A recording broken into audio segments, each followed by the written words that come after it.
Thank you, everybody. Welcome to Build. I'm your host, Ricky Camilleri. In 2015, she received the Academy Award for Best Supporting Actress for her incredible performance in The Danish Girl.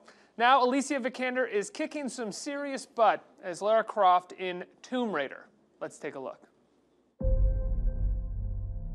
I thought I saw Dad again. I think I'm going mad. Lara, your father's gone.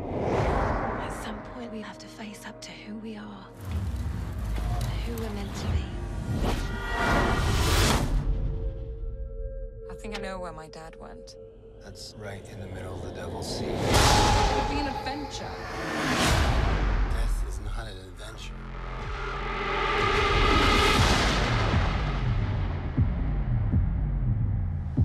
What are you doing here, Lara?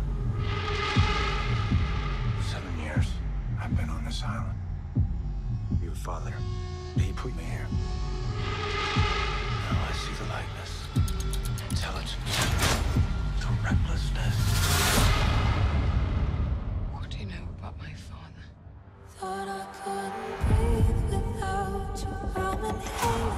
Lara, there was more to my life than boardrooms and business deals. Thought that I would die without you, but I'm living. There's an organization called Trinity. It's looking to start a global genocide. Dad showed me had a bigger holiday. Got a knack for the unexpected. Thought that I would self-destruct. You must stop them, Lara. Promise me. Even in my eyes to come, still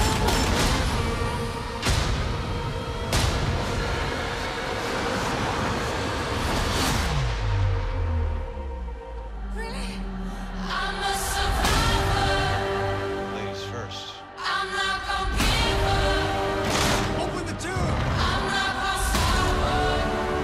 I'm gonna work harder. I'm a survivor. I'm not gonna give up. I'm not gonna sour. I'm gonna work harder. I'm a survivor. I'm gonna make it. Keep on surviving. Put it down. It's your finger that's pulling this trigger. You messed with the wrong family.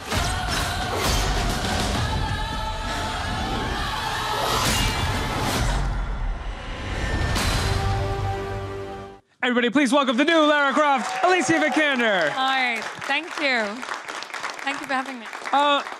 So I've seen the movie and I grew up with the games. I gotta ask, it just occurred to me as I was introducing you, Lara or Laura? Laura. Laura, but it's Lara. spelled A-L-A-R-A, so Lara. Well, in British, Lara. Lara. Lara. Let's go back to the beginning with this. This is a project that I feel like you've been with for quite some time, right? Yes. So how did it start for you? Well, I had a call through my agent from the production company, and they kind of asked me about my interest if I wanted to meet Roar, our such a cool name, our director. To be honest, my first initial reaction, because I too grew up playing the game and saw Angelina Jolie's films growing up, and I said, well, haven't that been done before?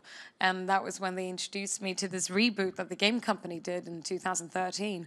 And I just thought it was a pretty amazing thing that they, with a character that has been with us for 22 years, and that also in a way was groundbreaking. I mean, for me as a young girl, I didn't have much other, I mean, that was like the first time I had seen a woman in a video game, and even Angelina Jolie, I haven't, you know, to see finally someone kick ass in an action film like that was pretty empowering.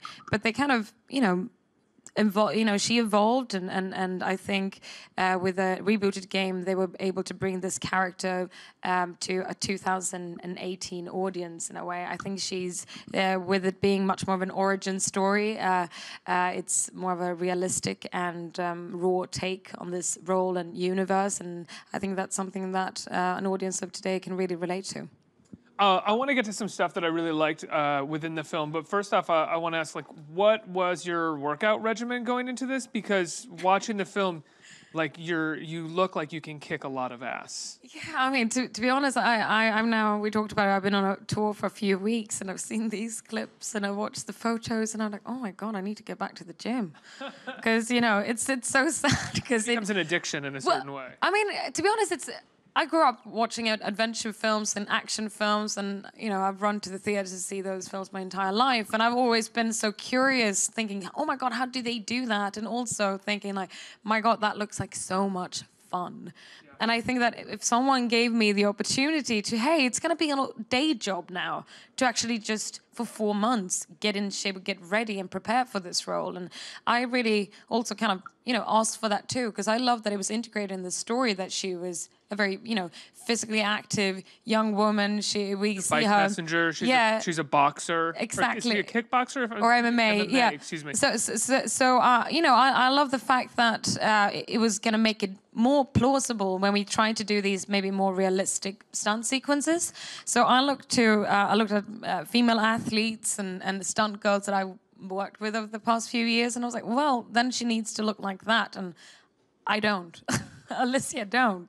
And I'm quite petite, but, I was like, wow, I would love to see what it takes to get in that kind of physical shape. And I then met Alexander Skarsgård is a close friend of mine, and he had just finished Tarzan. Which apparently the story behind that was that he didn't eat a carb for like 5 months, and then when he finished, he ate a whole cake. I remember him saying that. That's not true. You do eat carbs along the way, because I was on a similar diet then, because he actually called me up when he found out I was going to be in this. He was like, you need to call Magnus. I was like, his trainer. I was like, so am I going to look like you now?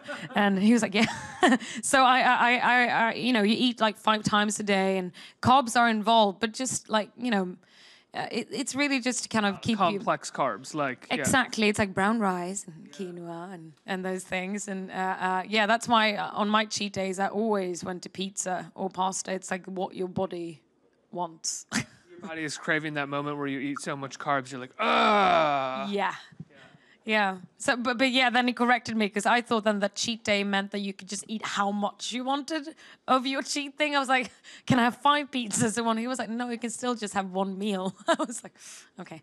But apart from that, I mean, I got to learn a lot more new skills and do MMA and boxing and climbing. Is that challenge fun though, of getting in shape? Because whenever I see actors do it, I'm always kind of like, that looks like fun. Like that looks like you have someone sort of a partner with you on that, your trainer, and you have like 3 months of just someone being like, no, we're going to do this, and you get to really stress yourself. That's what I've been telling people, because a lot of people say, oh, that must have been tough. I was like, come on, it's like, I think most of us have woken up a few Sundays thinking, I was like, but tomorrow I'm going to start my new life, or, I wonder what that takes. But now to get that gift of someone like putting a wonderful team together and like help, and, but it's more that it is not real life.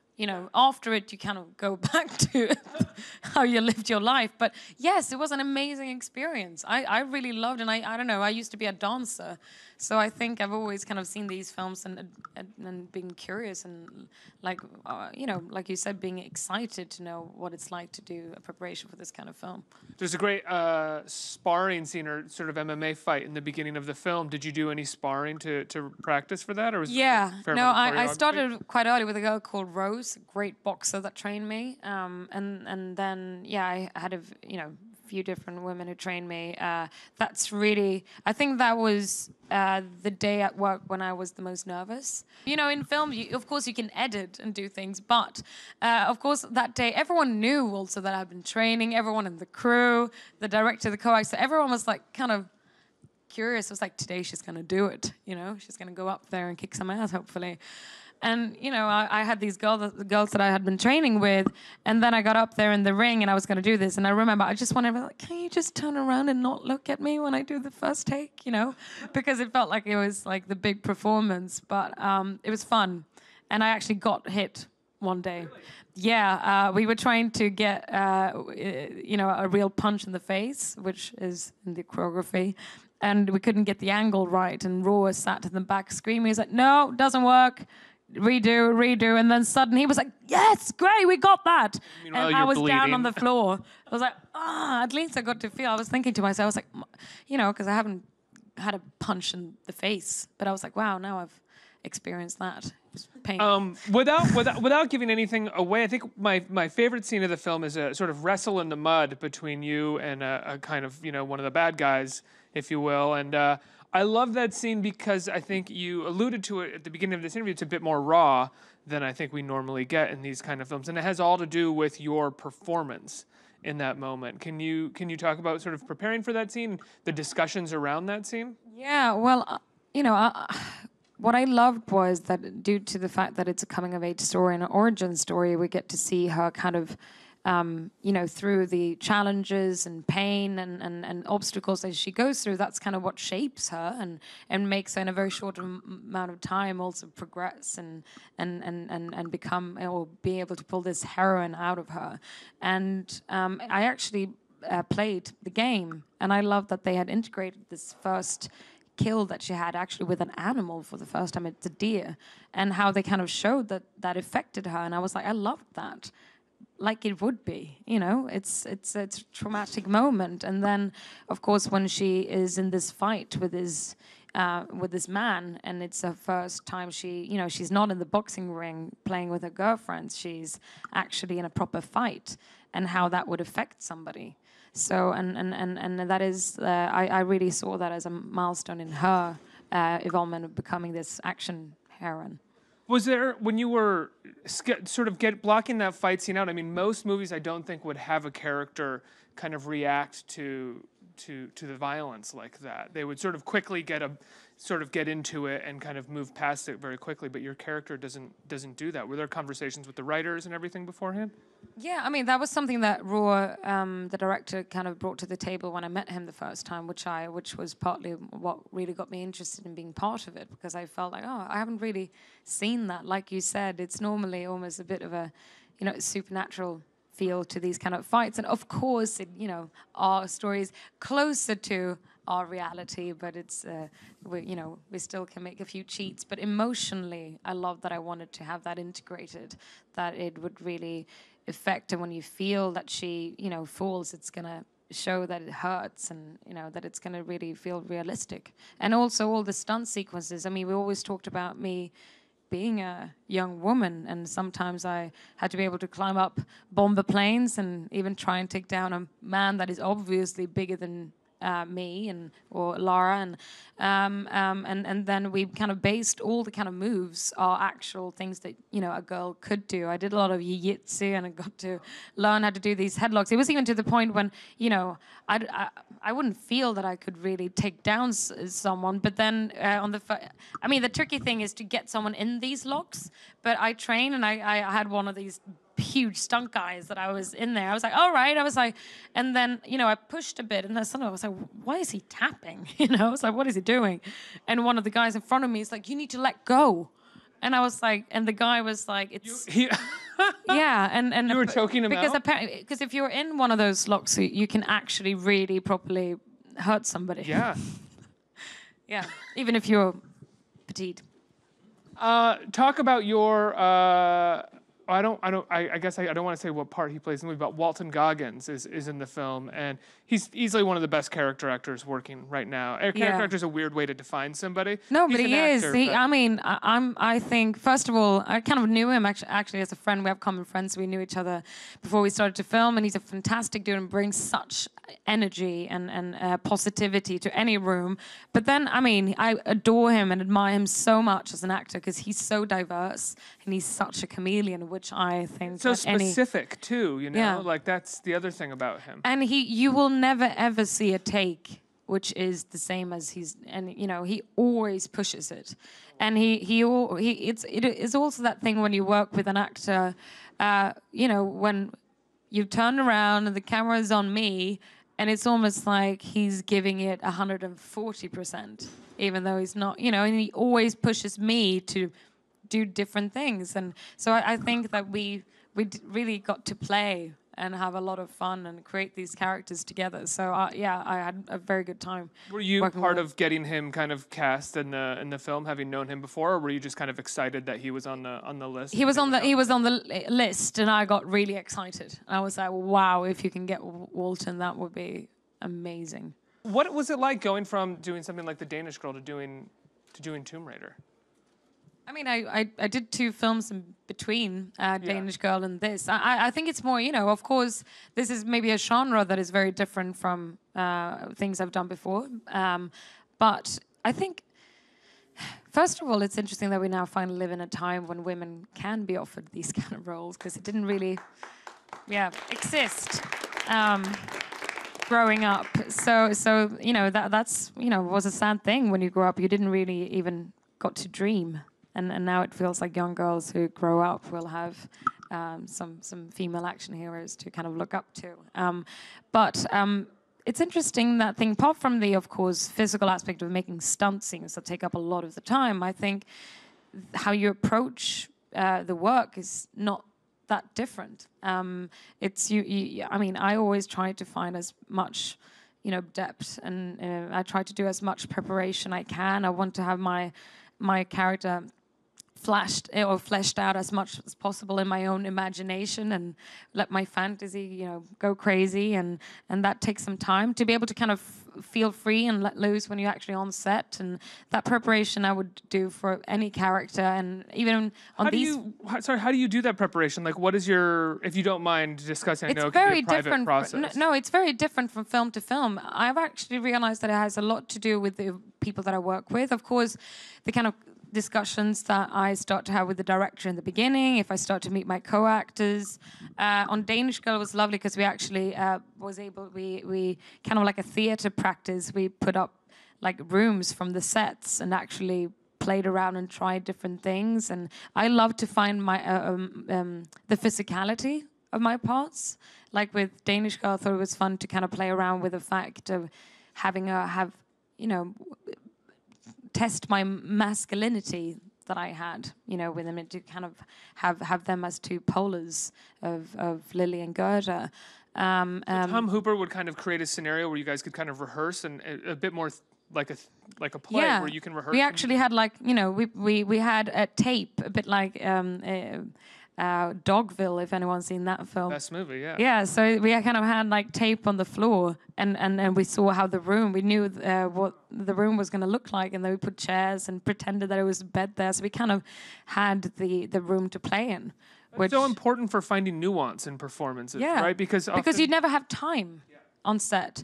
And then it's different. I've done films when you don't have any rehearsals, and then that's a way. But then, of course, I love to, like with this, Google was amazing, and fan bases. There's so much information about this character in this world out there, and the games. I love that I was able to, like I said, I haven't played much video games for 15 years, but I loved it growing up. And it's mostly because it's very time consuming. Yeah. And now I had like friends that was like, do you want to do it? I was like, no, I need to work tonight. I've bought my PlayStation and the games. I'm just going to lock myself in a room and I'm going to play some games, which is great. So yeah, it's kind of, that's also why I love this job, because every single film shapes up very differently in the preparation process, and depending on if you have rehearsals or not. When you get to a film like this versus something like The Danish Girl, where a lot of this is going to be based around effects and stunts, how do you sort of calibrate your performance, or give yourself the things that you need so you can kind of give yourself a believability and ground yourself even while you're kind of doing a lot of different things? We were very lucky on this film, and that is because even I just assume nowadays with these big films that it's a lot of green screen and a lot of CGI, and of course, the waterfall that you saw there was put in afterwards, but we actually had, I don't know, mostly just green screen as extensions. We actually had whole set builds of almost all the location in the entire film, which made it, you know, wonderful fun actor to walk in on set, and I could just react to be in this world. Actually, Walton and I, who had been talking a lot about how much we loved Indiana Jones and the Mummy series, and we both like read a lot of books when we were kids about Egyptian mythology and history. When we walked into the tomb, which is actually not CGI, it's only like a few frames, you know, that are CGI. The rest is built. It was massive. We even brought our kids or friends' kids because we wanted to, like, you know, kind of give the experience that I know that I would have loved if I was like 10 years old, to walk around and see all the detail and sarcophagus that was pretty fantastic. I love the tomb in the film, and it feels very referential to Indiana Jones in a way, to the point where at one moment I was like, is the ball going to come rolling down now? They're not going to do that. Okay, they didn't do it. Let's get some questions from our audience. Who has a question? who's got a microphone in their hand. Hi. We know Lara is one greatest heroines from video game. How do you feeling in this moment, a special heroines we expect a lot from the big screen? Well, I'm thrilled. I mean, myself over the last few years to have seen films like, I don't know, Hunger Games was when I did my first English-speaking film. From then, it's been, Atomic Blonde or Mad Max or Wonder Woman, and now this one. I think it's wonderful that it would live in a different time, and I think that hopefully in a few years we won't have to have as much discussions about being surprised of seeing these kind of roles out there anymore. I love the fact I actually went to Silicon Valley 2 weeks ago to the game company of Crystal Dynamics, and I love the fact that I got to see the history of Lara Croft and that they've been open to, because I think it's mostly the view of women that has changed, and that is also why Lara Croft has evolved. She's really just shaped to kind of be something that is relatable of our time. I think if we would ask anyone here in the room or young, even like really young teenager of boys and girls, what they find aspiring, cool, interesting, attractive, even sexy, I think we would get a very different answer nowadays than what we got 22 years ago, which I think is wonderful because it's another kind of awareness and education out there. What I sort of love about this moment in time with movies and female action heroes is that with this, and I think with a couple of the other movies that have just come out with female action heroes, they don't feel a part of a conversation that it's like, well, it's either this or nothing. Yeah. It feels like we're just making these now. Yeah. It's not about like the entire genre doesn't rest on one movie anymore. If that makes sense. No, and it's also, that we're stepping away from, there was a lot of discussion about like strong female characters. And I was like, what is that? It's like you would never say that about a male character. And what I think you're talking about too is the fact that it's not a one-dimensional character, which is not interesting. Now you have a fleshed out, even in this film, you're not afraid of showing vulnerability alongside the fact that she can kick ass. And I think that's what we feel like. I grew up watching, films, and Isabelle Huppert was one actress that I really, admired and looked up to. I was like 12, 13 years old. I saw her up in a film called The Piano Teacher, which I was quite young to see. But what I'm talking about... Very different vibe. But what I'm talking about is the fact that, it's like she was able to even portray a very unlikable character, but make it extremely charismatic and so interesting that I couldn't take my eyes off it. She's the master at that. Yeah, and that's the beauty of that is female stories getting to show all kinds of women, and and not just single it out of being a love interest or yeah. Or a wife on the phone being like, "Please make it back safe, honey." Yeah, exactly. Yeah. Next question. Hi, Alicia. I'm Steven. Hi, Steven. Hi. I know that you had made mention of being a fan of The Mummy and the Indiana Jones films. And I was wondering, did your work on Tomb Raider fulfill that desire to make a movie of that size? And do you still have ideas for maybe what you'd want to do with a sequel if given the opportunity? Yes. So I love these. And I've, to get the chance to do these kind of films, I'm very fortunate and very lucky. Like I said, it's not many of them with women in them, so I feel very, that I got to go on an adventure like this. When I stepped on set the first day and put my costume on, and me and the actors were like, wow, we're going to be able to play and do this and create this adventure. It was extremely thrilling. And yes, I still go and run to the cinema to see these kind of films. What was the second thing you... Are there any ideas? What I like is nowadays we live in a very commercial world, and a studio or they would, jump on to make sequels or prequels or, continuations to any universes nowadays. What I love is the fact that it's really up to the people and the audience. We're going to release the film now tomorrow, and I'm extremely, thrilled and excited for it to finally get its audience, hopefully. And then if people feel like they want to go and see another adventure, then it would be me an honor to step into the shoes of Lara again. It would be. I've never revisited a character in my life, and today with the world of TV and series, I've always thought that that must be quite fun. Alicia, congratulations on the film. It so opens much. tomorrow. Tomb Raider, it's wonderful. Congratulations, everybody. Go see it, and everybody give a round of applause for Alicia Vikander. Let's Thank hear you it. for coming.